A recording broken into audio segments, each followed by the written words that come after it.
Hey folks, I'm Dan Lapel here for New Focus Recordings, and I'm really happy to be joined by Peter Gilbert, a wonderful composer and co-founder of New Focus with me in 2003, 2004 or so. Hey Peter, how's it going? How's Albuquerque? It's great. It's beautiful out here. Wonderful. I've got the orange behind me to try to sort of conjure up a little bit of the New Mexican landscape. Uh, Absolutely. so this is an exciting thing to be able to release your second full length recording on the label, follow up to FCR 106, The Bold Arc of Undrum Bridges. And as we've been working on this record together, we've been sort of chatting about similarities and differences between some of the music that was on that record and also on some other records in Sure. early days.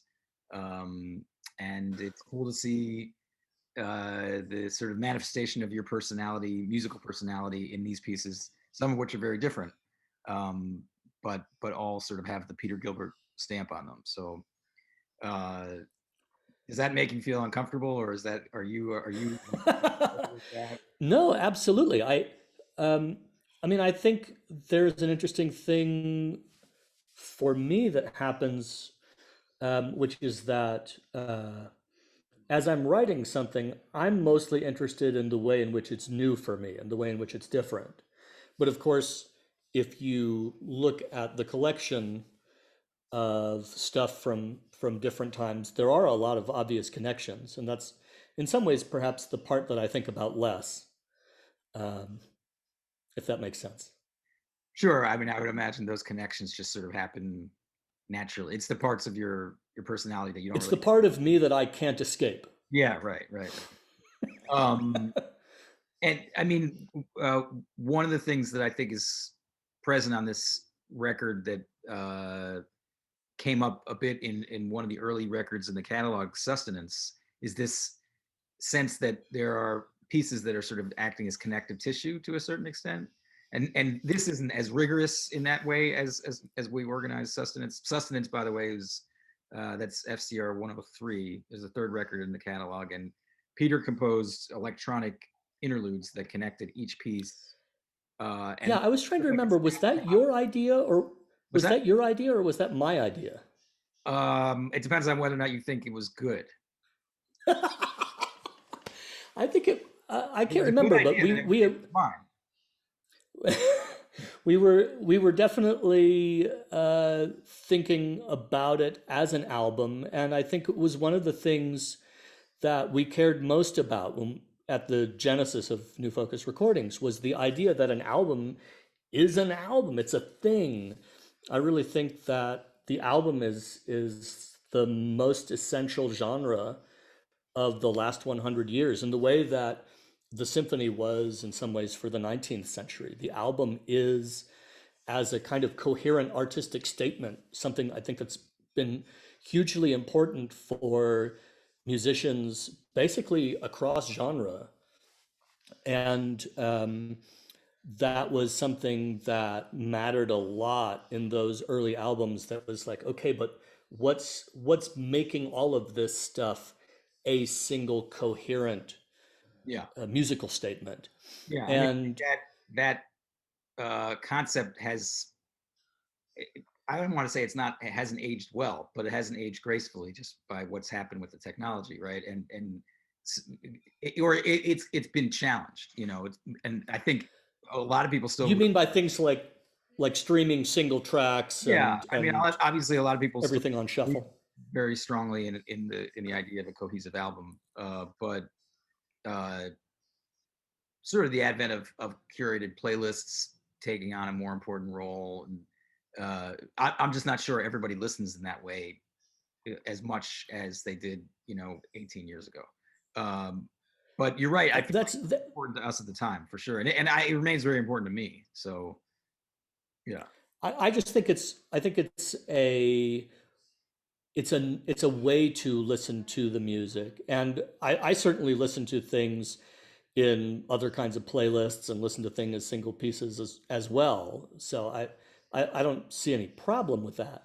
yeah, But in the same way that I might listen to a movement of a symphony and not listen to the rest of it, and I'm not going to like lose sleep at night. But I do like the idea that the thing exists as that whole that has a sense of intentionality. Anyway, this is all kind of non sequitur, but um, the idea with sustenance was to try to bring together these um, various pieces into a sort of a singular experience. Yeah. And so the idea was to have these sort of musical interstices that were bridging between two different performances, two different voices, and that kind Yeah, of thing. it was And a creative solution to a practical problem, if I remember right. I mean, we had a collection of chamber pieces that were recorded in different spaces that weren't necessarily conceived to live together on an album, but we wanted to make them, put them out as one album. And the sort of yeah, skeletal infrastructure of creating these interludes helped navigate that path. And and I think. Oh, go ahead. no, no, I was just going to say, I think in a way it's a little bit like a sonification of the process of being in the audience, and one piece ends and then there's this kind of quiet time and then the next piece begins. And um, it's a somewhat sort of meditative space. Maybe you're able to absorb the resonance of all the emotional experience that you've just had with the piece, and it kind of rings out in the hall, not just literally, but sort of psychologically for a few minutes before the next piece starts. And so I think that became, for me, a really interesting place to be working as a composer, to be thinking about that kind of quiet space where different kinds of musical memories and experiences are all kind of swimming together.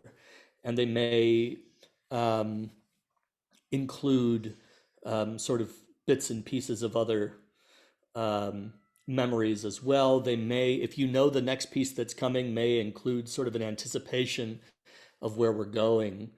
yeah. And I really enjoyed that process from the challenge, but also just musically, I really love that that sense of all these different ideas kind of swimming together, overlapping, combining, um, intersecting, like ripples on a pond coming from two different directions, and then creating this whole sort of beautiful web of interaction.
I mean, it's interesting as I'm listening to you talk about this. It's almost sort of, I mean, such an important part of composing is how you manage transitions between different sections. But this is sort of about managing stepping back and doing like this meta management of transition in a sort of larger context, I mean, either an album or possibly during a performance or whatever, right? Yeah. Oh, and you're completely right that transitions are hell for composers sometimes. Yeah. Um, and I remember figuring out this trick that Brahms does all the time, where he sort of sneaks in the next section that's coming into the cadential material of the first one. And so, yeah, maybe in a way, this is like putting a microscope and zooming in and getting all the um, sort of, you know, slow motion detail of those transitional moments. Right. Cool. Um, would you say that that process of writing those passages in sustenance had some shaping influence in some of the music that ended up coming out on the Bulldog of Undrum Bridges? Oh, for sure. Yeah, I think it was it lined up very well with what for me in 2006 had been a kind of new thing, which was um, sort of quietly absorbing a musical space. Um, sort of, I think of it sometimes like being inside of a musical architecture. So if you're sitting down in a really beautiful interior, like I remember being in Bourges for a residency and going to the cathedral there and just being struck by how dramatic the light was, um, and the way it would sort of move slowly around. And there's so many incredible things to look at. And in a way, it doesn't matter what order you look at them in. You just need sort of time in the space to absorb it all. And so it's not exactly that it's non-linear, um, because there are sort of swells that happen. There are things, moments that occur, but it becomes less about um, it becomes less about narrative and more about space and time. Mm-hmm. That's um, yeah. Does that make any sense? Yeah, no, that makes plenty of sense. Well, maybe I mean we've been talking about some of this early music. Maybe we'll play a little bit of an excerpt now from Okay. that album, The Bold Arc of Undreamt Bridges, and circle back now to the afterwards to the new record. Okay.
So that was an excerpt from the title piece from Bold Arc of Undreamt Bridges, featuring the White Rabbit Ensemble. And let's actually sort of use that as a transition point to talk about the title work on this album, Burned into the Orange. And this performance is the Iridium Saxophone Quartet. So there's some similarities between these pieces, but the newer one sort of takes things in a slightly different direction, right? Yeah, so I think some of the sort of the gooiness maybe of the sound is still there. Um, Hopefully, also some of the patience of just being able to. Well, one of the things I think that time can give you is the opportunity to invest in the color, to get wrapped up in the color, and to get wrapped up in um, uh, all of these really sort of beautiful things happening on the surface when instrumental sounds um, overlap with one another. And so in the sax quartet, there is a lot of beating because there are a lot of notes that are being bent. There are also a lot of very gentle multiphonics happening. So there are all these um, notes that are close together that are kind of beating with one another. But then there's also this pulsing that's happening all the time. So there's this kind of gentle pulsing, which is I see as a sort of rhythmic extension of that beating. Mhm. And the pulsing is also sort of dragging, and so everything is kind of smeary, um, and that's probably another connection again back to some of those sustenance passages and some of that bold arc language. Great. Well, let's take a listen.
Beautiful. That was an excerpt from Burned into the Orange. We heard the Iridium Sax Quartet performing.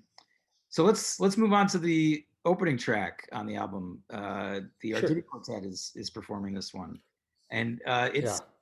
I find there's a lot of sort of like taut pulling energy in this piece. It sort of keeps these very long phrases going and grinding up against these closely spaced intervals, and there's an enormous amount of intensity and tension, I think, in especially the long opening gesture of the piece. Yeah. Yeah. It is. In some ways, I think um, it has a density which which produces a lot of sort of tense energy. It's I think one of the things that makes this album different from those passages, which are all very relaxed. And I think this album is much more a sort of a dichotomy of mounting a stronger, heavier sense of tension and then releasing it. And so there's more fluctuation in this. So the album as a whole, I think, is a little bit more dynamic as a result. Yeah, I the word I hesitate to use the word aggressiveness. I think there's more restlessness in a way on this record than your Yeah. one. More friction, I guess. Yeah, I think it's because we have um, just culturally so many sort of cinematic um, experiences that wire sort of positive and negative valences onto musical cues. Um, it can register as something that spins a little negative. That's not really my intention. My intention is just to try to dig into the energy because I find the energy really exciting and intoxicating. Mhm. Um, and I think sometimes this piece is at the end, there's a lot of really sort of high, intense, strident stuff, and it can verge on overwhelming. Like when I was doing the mixing of this, sometimes it felt pretty overwhelming. Mhm. Um, but that was for me part of the fun of it was just to try and get close to that edge, and not because it's trying to be, as I said, it's not trying to spin negative in any way. It's just trying to really embrace the those instruments as energetic sound makers, you know, and to have the music really sort of deliver all that power. Yeah, and I think the Arditi, uh, they sort of bring a signature intensity to the performances. Oh yeah, absolutely. No, they really show Very up. It's fun. characteristic of their performance style. Yeah. Great. So let's listen to an excerpt from this. This is the first piece on the album. It's called "The Voice Opens Wide to Forget That Which You Are Singing," and we're hearing the Arditi Quartet.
Great. Another really interesting, I think, unique piece on the album is the work for flute and percussion, channeling the waters.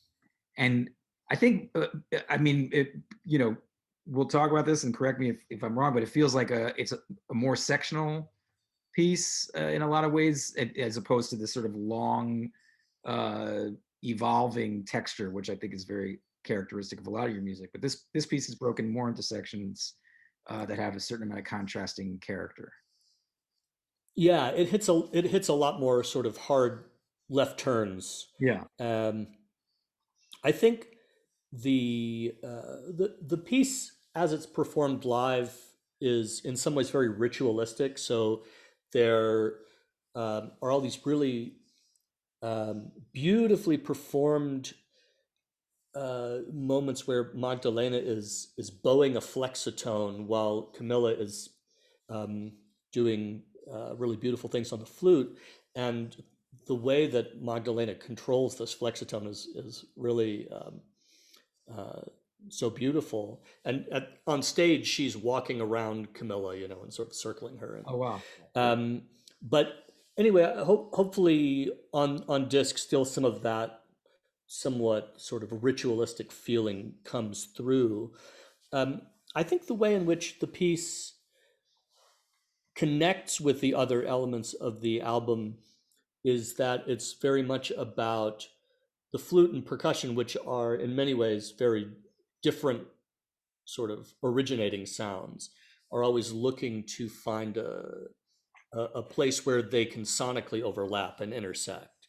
So I see it still as a piece that's about intersection, but it's happening less at the sort of horizontal across time kind of way, and it's happening sort of more vertically. Mhm. So at each moment, and as you said quite correctly, within the different sections there, the sounds are the sound of the flute and the sound of the percussion are always kind of looking for each other and Right. trying to merge vertically. Great. Let's take a listen to some of Channeling the Waters. This is uh, Camilla Hoitenga on the flutes and Magdalena Meitzner on percussion.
Great. So we were going to talk about one more selection from this album. It's actually Okay. the last piece. Soon as the sun forsook the Eastern Maine, and this is a beautiful moment I think on the album.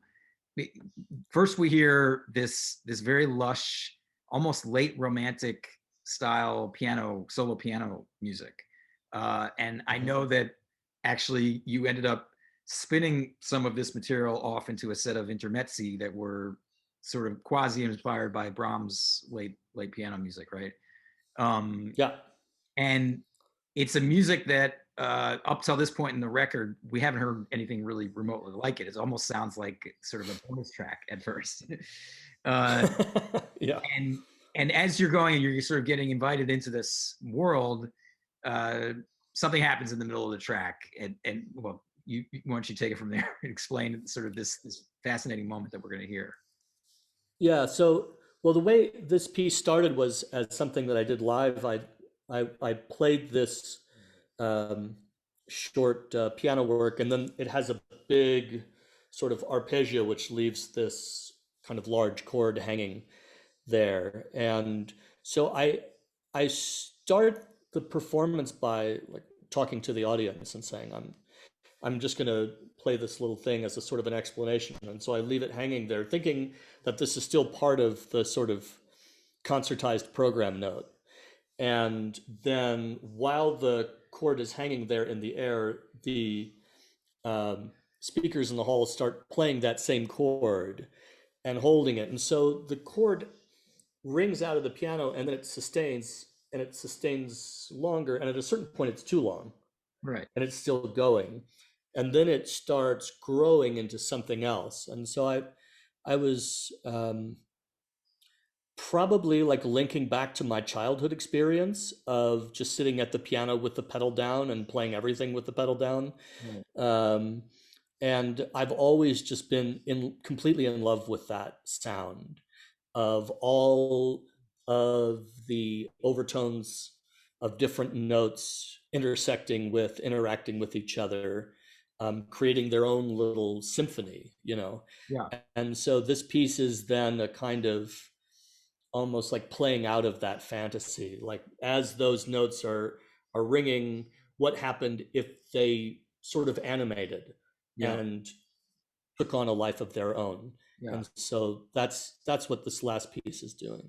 I'm gonna risk sort of reinforcing the image of me as a one-trick pony and say that this also sort of reminds me a bit of the electronics entrance in Davidovsky's Synchronisms 10, which of course is one of the first pieces we worked really closely on in terms of recording. Absolutely. The idea that you've set up this texture where the listener is drawn in to the sort of intimacy of a solo instrument. And I mean, Right. in the Davidovsky instance, we know that electronics are going to figure into it somehow because it's in the title of the piece. But in your Right.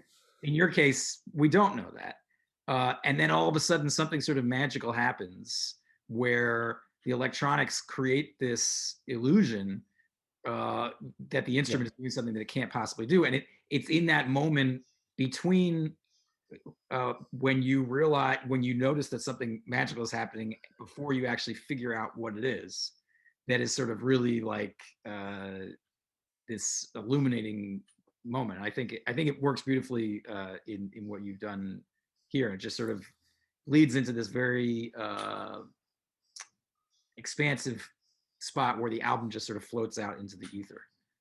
And back to Yeah. a kind of space that I think you were exploring a lot on Bulldog of Undrum Bridges and on some of the other pieces on this record too. So Yeah. yeah, Yeah. It is it's very much the sort of the out breath yeah, at the end.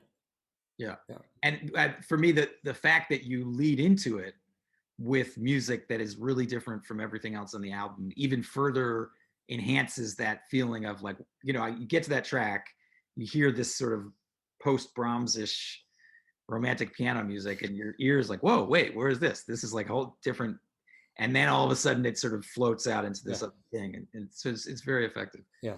uh Nice. so cool. Well, let's have a listen to that moment.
Wonderful. That was Soon as the Sun Forsook the Eastern Maine, the final track on Peter Gilbert's Burned into the Orange. And we heard Emmanuel Archuli on piano.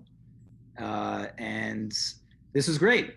Nice to be able to chat about this record. Maybe at some point we can do a similar thing for the back catalog stuff and sort of go back Oh, that would be fun. a bit more involved in some of those older pieces again. That would be really cool.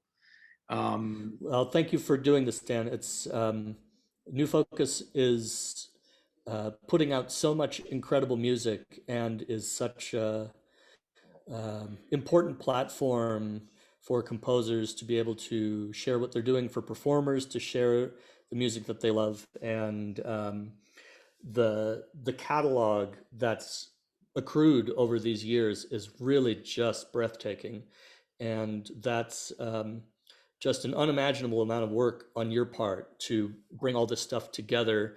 And I'm really honored to be a part of it. Well, and the honor is reciprocal, and thanks for for helping to birth the idea in the first place, all those many years ago. So That's right. for all you folks who stuck with us, thank you so much. This is Peter Gilbert's Burn into the Orange, FCR 300. You can check it out on all the various platforms you would find music. And until next time, take care. Thanks.